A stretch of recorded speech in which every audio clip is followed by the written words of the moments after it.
Hello friends, स्वागत है मारी चेनलनी अंदर तमारू। आज આપણે બનાવવા જઈ રહ્યા છે ગુજરાતી ટ્રેડિશનલ કાઠિયાવાડી લાપસી। તો આપણે બનાવીશું આજે સૌની પ્રિય ટ્રેડિશનલ લાપસી।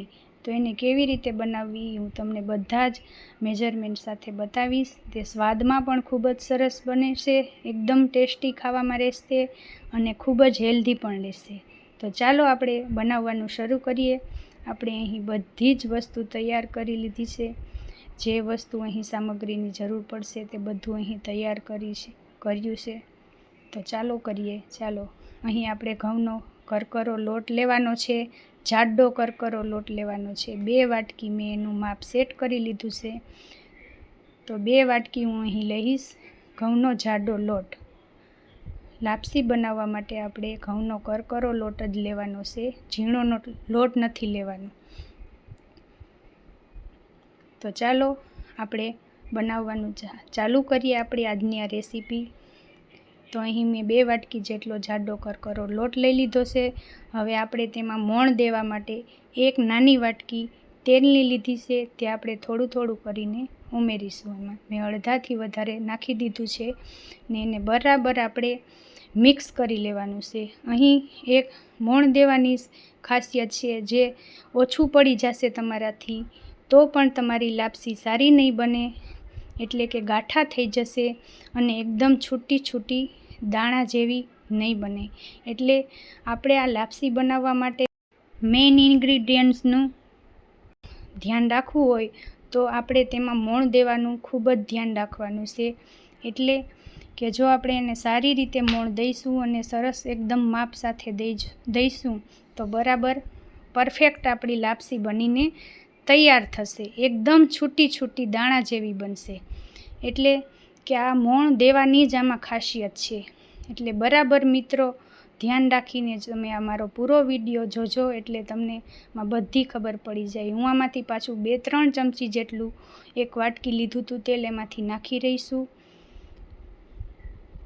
હવે આને પાછું મિક્સ કરી લઈએ, બરાબર એકદમ મિક્સ થઈ જાય એટલે આપણે તેને ગેસની લો ટુ મીડિયમ ફ્લેમ ઉપર જ આને આપણે ગેસને શેકવાનો છે। એને જરાય પણ હાઈ ફ્લેમ ઉપર શેકવાનો નથી, તો જ આપણી લાપસી બનીને તૈયાર થશે। આવી જ રીતે એકદમ બરાબર તેલને મિક્સ કરી લેવાનું છે, જરાય પણ ક્યાંય પણ લોટ કોરો ન રહી જાય એનું ખૂબ જ આપણે ધ્યાન રાખવાનું છે। જો એકદમ સરસ આવી રીતે ધ્યાન રાખશું, આપણે આ તૈયારી કરીશું તો આપણી લાપસી ખૂબ જ સરસ બનશે। આના માટે આપણે ગોળ લીધો છે, દેશી ગોળ છે, 1 વાટકીમાં કાઢી લીધો છે। તે અત્યારે જરૂર નહીં પડે, આપણી લાપસી બનશે ત્યારે જરૂર પડશે। અને મેં ઘીને ઓગાળીને 1 વાટકામાં કાઢી લીધું છે, તે પણ અત્યારે જરૂર નહીં પડે, એટલે આપણે એને સાઈડમાં રાખી દઈએ। તો હવે આપણે આના માટે 3 વાટકી જેટલું મેં પાણી લીધું છે। જે 2 વાટકીની જરૂર પડશે છતાંય પણ મેં 1 વાટકી વધારે લીધું છે, જે જરૂર પડે તો આપણે પાછું ગરમ કરવું નહીં પડે। તો હવે આને આપણે ગેસ ઉપર રાખી દઈએ અને ગેસની ફ્લેમને ચાલુ કરી દઈએ। એને ખૂબ જ ધીમા હાથે, એકદમ હળવા હાથેથી ને લો ફ્લેમ ઉપર આપણે એને શેકવાનો છે, એટલે કે જરાય પણ બળી ન જાય। એને હાઈ ફ્લેમ ઉપર શેકવાનો નથી। જો આને ખૂબ જ ધીમે ધીમે શેકશો તો તમારી લાપસી એકદમ સરસ બનશે, અને જો હાઈ ફ્લેમ ઉપર શેકશો તો લોટ અંદરથી કાચો રહી જશે, એટલે કે તમારી લાપસી એકદમ છૂટી છૂટી ને સરસ નહીં બને। આ જ એક મેન આપણે ધ્યાન રાખવાનું છે કે લોટને એકદમ બરાબર ધીમા તાપે શેકવાનો છે। એટલે આપણે ગેસની ફ્લેમ ચાલુ કરી દીધી છે, તે એકદમ લો રાખી છે, એટલે આપણું ગરમ થઈ જાય। એટલે બાજુમાં આપણે પાણી પણ ગરમ કરી લઈશું। એટલે 3 વાટકી જેટલું આપણે પાણી લીધું છે એ આપણે હમણાં ગરમ કરી લઈએ। બાજુમાં આપણે ગરમ મૂકી દઈએ એટલે તે પણ ગરમ થઈ જાય અને આપણો લોટ પણ સાથે સાથે શેકાઈ જાય। એટલે મેં પાણી ગરમ મૂકી દીધું છે અને બાજુમાં હું લોટ પણ શેકતી જાઉં છું। એટલે એને ખૂબ જ ધીમા તાપે શેકવાનો છે। આવી જ રીતે તેને હલાવતા રહેવાનું છે કે જેથી કરીને તે બળી ન જાય, અને ગેસની ફ્લેમ એકદમ લો રાખવાની છે જેથી કરીને લોટ અંદરથી કાચો પણ ન રહે અને શેકાઈ જાય. અને જ્યારે આપણો લોટ શેકાઈને તૈયાર થશે ત્યારે એમાંથી એકદમ સરસ ખુશ્બુ આવવા માંડશે, એટલે કે આપણે ખબર પડી જશે કે આપણો લોટ શેકાઈ ગયો છે. ત્યાં સુધી એને એકદમ ધીમા તાપે શેકતા રહેવાનું છે. આ એક વસ્તુનું જ આમાં ધ્યાન રાખવાનું છે કે ધીમા તાપે એકદમ સરસ બદામી કલરનો થઈ જાય ત્યાં સુધી એને શેકવાનો છે. બસ આ વસ્તુનું તમે જો ધ્યાન રાખશો તો તમારી લાપસી એકદમ પરફેક્ટ બનીને તૈયાર થશે, અને જરાય પણ લાપસીની અંદર ગાંઠા નહીં રહે, એકદમ છૂટી તમારી લાપસી બનશે. જો પહેલી વાર તમે બનાવતા હોય તો તમે આ વાતનું જરૂરથી ધ્યાન રાખજો કે તમારે લોટને એકદમ ધીમા તાપે શેકવાનો છે. આ બાજુ આપણું પાણી પણ એકદમ સરસ ગરમ ઉકળી ગયું છે, તૈયાર થઈ ગયું છે. તેને થોડું હજી વધારે ઉકાળીશું. આવી રીતે એકદમ બરાબર ઉકળી જાય એટલે તેને આપણે ગેસની ફ્લેમને ઓફ કરી દેવાની છે, અને આવું જ એકદમ ઉકાળી લેજો જેથી કરીને તમારી લાપસી પરફેક્ટ બને.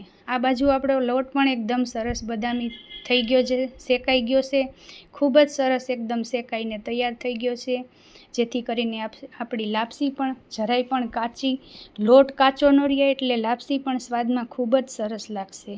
જો આવી રીતે એકદમ શેકવાનો છે તે એકદમ આપણી લાપસી જેથી કરીને છૂટી પડે. હવે આપણે તેમાં થોડું કરીને પાણી નાખી દઈશું, અને હું અત્યારે એકદમ ગરમ છે એટલે અડધી વાટકી ભરીને પાણી નાખું છું, અને આવી રીતે ધીમે આપણે તેને હલાવતા જઈશું અને થોડું કરીને પાણી આપણે નાખી દઈશું એમાં.